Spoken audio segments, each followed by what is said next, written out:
Hello, everybody. A sunny and beautiful day here in Copenhagen. Uh, I really should be out having some fun in the garden with the kids, but I better work. But at least I have more fun than anybody invested in the Turkish lira or Argentine peso, because those two currencies have been under tremendous pressure recently. And I thought I would comment a little bit about what's going on in emerging markets and particularly zoom in a little bit more on Argentina. If we look at the situation, it's not all that surprising that emerging market currencies are getting under pressure uh, in a situation where the Federal Reserve is moving to continuing the tightening of monetary policy, continuing to hike interest rates and reduce its balance sheets. It would be surprising if it didn't happen. In fact, if we go back in history, and we can go back hundreds of years, uh, we can find episodes where if we have a monetary superpower like the Federal Reserve, tightening monetary conditions, then it has global ramifications, particularly for countries with large current account deficits, public finance problems, large debt, um, maybe countries that have seen a sharp rise in asset prices, property prices, equity prices. It's normal that these countries get into trouble when the monetary superpowers tighten monetary conditions. So it's only natural in a situation where Jerome Powell has continued to hike interest rates and signal he will hike rates further.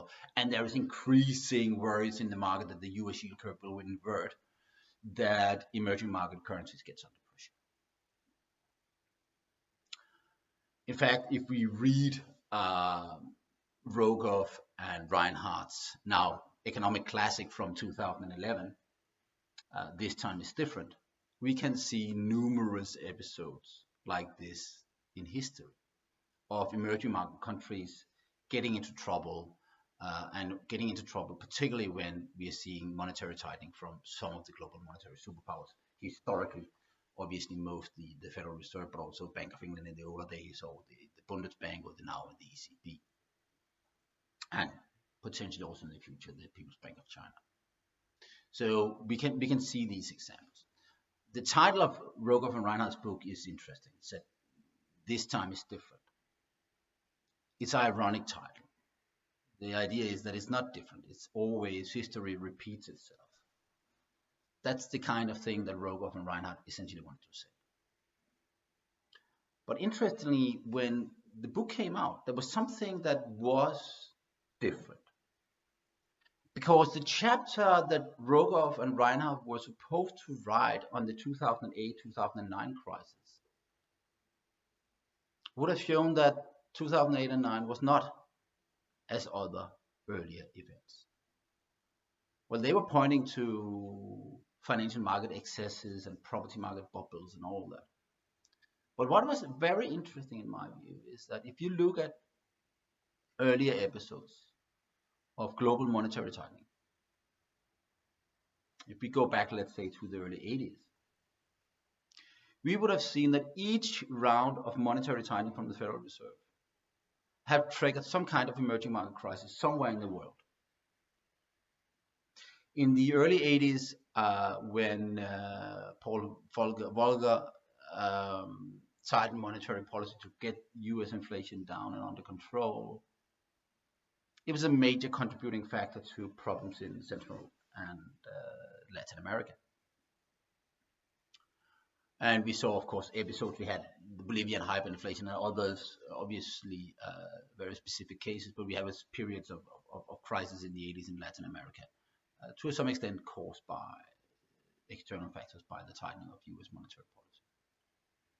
And then if you go back into the early 90s, in 91, 92, we didn't have emerging market crisis, but we had something similar.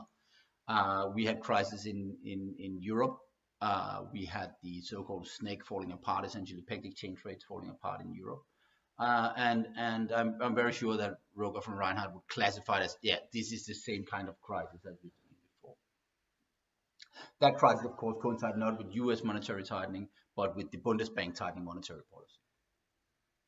If we move further through the 80s, We had monetary tightening in the US towards the end of the 90s. And what happened then? Well, we had the Asian crisis in 97, we had the Russian crisis of 98, and we had a Russian default in 98. And going further, of course, in 2001, we have a massive crisis in Argentina and a massive crisis in Turkey. The two countries that are now a lot of focus on. So Turkey and Argentina both had pegged exchange rate and significant public finance problems and external current account problems in the late 90s and early 2000s. But they also have pegged exchange rates. And this is what all the episodes we have in history, essentially going back to the early 80s, for example, have in common. All the crisis countries are countries that have pegged exchange rates. So their internal fragilities in terms of current account deficit, public finance problems, large debt, maybe bubbles in the housing markets, etc. When these are combined with pegged exchange rates, is when you get in trouble. Because the imbalances in this economy gets investors to some point to say, we don't like to be invested here. Something bad could happen. We leave. And as they leave, they force central banks to respond by hiking interest rates, reducing the money base to defend the pegged exchange rates. And that monetary tightening on its own causes crisis, which nearly always leads to banking crisis. That was the case in Argentina in 2001. That was the case in Turkey in 2001. So in that sense, it is different this time around because most emerging market countries in the world do not have pegged exchange rates. And that is why if you read Rogoff and Reinhardt's book, the chapter on 2008 and 9 really isn't written in the same way, in the sense that if you go through that list of sovereign defaults, that would be a massive spike in sovereign defaults every time you have tightening of monetary conditions from the Federal Reserve. But it didn't happen in 2008 and 9, despite significant tightening of financial and monetary conditions in 2008 and 9. Why didn't it happen? Because for most emerging markets, the shock, the external shock, just caused exchange rate to drop a lot. Obviously, that caused some central banks to try to fight that, but in general, central banks in emerging markets just said, okay, this is a shock outside of our control. We allow our currency to depreciate. That's what happened in Turkey. The Turkish lira dropped sharply, but the Turkish economy thereafter rebounded rather significantly in 2009-10. And that essentially happened for most emerging market countries. And we didn't really have any sovereign defaults among emerging markets in 2008 and 9. So it was different. Rogoff and Reinhardt, in that sense, were wrong. It was not given that this would play out again and again and again, because they missed talking about the importance of the monetary regime. And that's really the lesson for now. Yes, emerging markets are under pressure. They're under pressure because of their own domestic problems. In the case of Turkey, both imbalances, but particularly political uncertainty and geopolitical risks. And in the case of Argentina, public finance problems. But that is not the same as the old style emerging market crisis. No, here it's essentially something where investors will burn themselves seeing the currencies weaken. Obviously, that causes inflation to spike initially. As the currency weakens and import prices goes up, that hurts investors or hurts the consumers in the countries. That's a negative supply shock in that sense. And to the extent central banks react to that, as we have seen in Argentina with very, very significant rate hikes recently to 40% policy rate, that could also cause a dampening of economic growth. Not the weakening of the currency, but the policy response to the weakening of the currency. But that is not necessarily, we're not going to see, just because the currencies are weakening, we're not necessarily going to see significant slowdown in growth, and we're certainly not necessarily going to see banking crisis, financial distress, government defaults. No.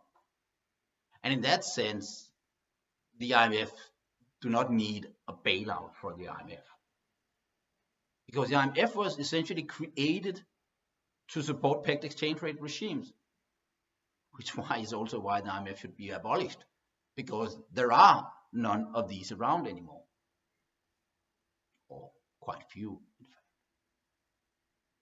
And so Argentina do not need the IMF. It comes in handy that you can support your currency with cheaper credits, but in that sense, Argentina is not in the same kind of crisis as it was in 2001. 2001 was much worse for Argentina. But to zoom in on Argentina, I think we can look at the Argentine crisis, and it is a crisis in many ways. It's a permanent crisis, and I think this will be the headline of this comment: Argentine's permanent crisis. It's a permanent crisis in Argentina. It's a crisis that we have stepped in and outside for 40 years, more than 40 years. It really goes back to Peron, or maybe even before that. Argentina has been walking from one economic and political crisis to another. It's a constant phenomenon in Argentina. So maybe that's what we need to look at, fundamentally what is causing that. But let's start on the top. The first thing that we are seeing is the peso is weakening. And as I said, that to a very large extent is driven by outside factors, by US monetary tightening. And it shouldn't really alarm anybody that the peso is moving up and down. And there's no reason for the Argentine central bank to panic over the weakening of the currency on its own, to the extent that it's reflecting a tightening of US monetary policy. And in fact, if you look at Argentine growth, it hasn't been all that bad. In fact, it has come back nicely in the last couple of years. It's not stunning growth rates for a country like Argentina, but we're nonetheless growing nicely. That will change now because of the monetary tightening, but overall, we haven't seen any major crisis from that, and any reasons why we should see significant tightening of monetary policy from that. And so, yeah, if the weakening of the currency reflects primarily a tightening of monetary conditions, the Argentine central bank really should ignore it and just say, okay, this is a temporary increase in inflation, it's not changing anything. However, that's not all. And that's where we get to the next layer. And I think something that has changed fundamentally is what we saw in December in Argentina. When the central bank, the Argentine central bank, increased its inflation target for 2018, I think from 8 to 12 to 15%. And thereby told investors that it wasn't as ambitious on inflation as I had signaled earlier. But why did the central bank change the inflation target? Well, it changed the inflation target because it was very clear that it wouldn't be able to reach it unless it tightened monetary policy very aggressively, and it didn't. So why was that the case? Well, the case was some unpleasant monetarist error metrics. A year ago exactly, we started to cover Argentina in our global monetary conditions monitor. It was country number 26 we added to our monitor. And the headline of that edition, of the May edition of Global Monetary Conditions Monitor, I think I will link to it, was some unpleasant monetarist error metrics. Which of course goes back to the story that there's a link between fiscal policy and monetary policy. Is if fiscal policy is unsustainable and the government asked the central bank to do something about it. Or rather, that the market expect the government to push the central bank to do something about it. And of course, if you look at Argentine history, it's an Argentine speciality. It's the Argentine speciality that once the Ministry of Finance runs out of money, it calls the central banks and asks the central bank to print some money. President Macri came in 2015 saying he wouldn't do that. And he appointed a central bank governor committed to the same thing. And both said, this is where we're moving. We want to have an inflation target, and to do that, we want to consolidate public finances. We talked about that last year in our monitor and continue to do so. And we said the reason there is a credibility problem for Argentine monetary policy is there is a problem with public finances. That to convince markets that the central bank will not be asked to print money to finance public finance deficits. The task really is for the government to ensure the public finances are consolidated. Macri came in as president with a commitment to do so. I was one of those who really believed he would try to move in that direction, and I think he had tried. However, 2017 showed that that is very, very hard to do in Argentina. And he failed. At least he failed to do enough to convince the market that he was not failing. And he was softening his stance. And there's no doubt that there's been political pressure on the central bank to soften his stance as well. So this all started with the erosion of commitment to fiscal policy consolidation during 2017. In December 2017, the central bank's change of the inflation target kind of was a nail in the coffin on this. It's like, okay, the central bank has given up. It's caving into the political pressures coming from the fact that the fiscal side is not doing well. The markets remembered that. And investors started to worry about those trades they'd taken up in 2017 once they thought that they would be good trades, a turnaround case. They started to see that, investors started to see, well, it's not a turnaround case. It's just Argentina. It's a permanent Argentine crisis. So what happens is that once global monetary conditions tighten, once the Federal Reserve more aggressively start to move towards interest rate hike, scaling back the balance sheet, finally the dollar starts to appreciate. So if you look at the dollar, it starts to really turn around from a weakening trend we have seen since early 2017. That weakening trend comes to an end during April. And since then, the dollar has been strengthening. And then, boom, emerging market crisis. The Turkish lira comes under pressure. The Argentine peso comes under pressure. But these currencies came under pressure because of that.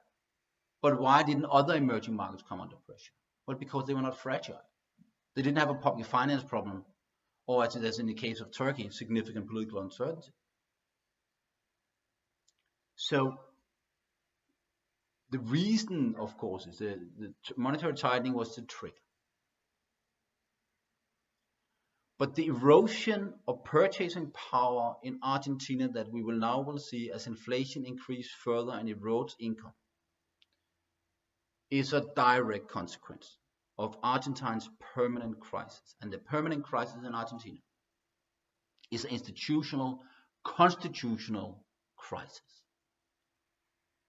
For some reason, this proud nation with a very proud history in terms of economics and strong economic performance until after the Second World War,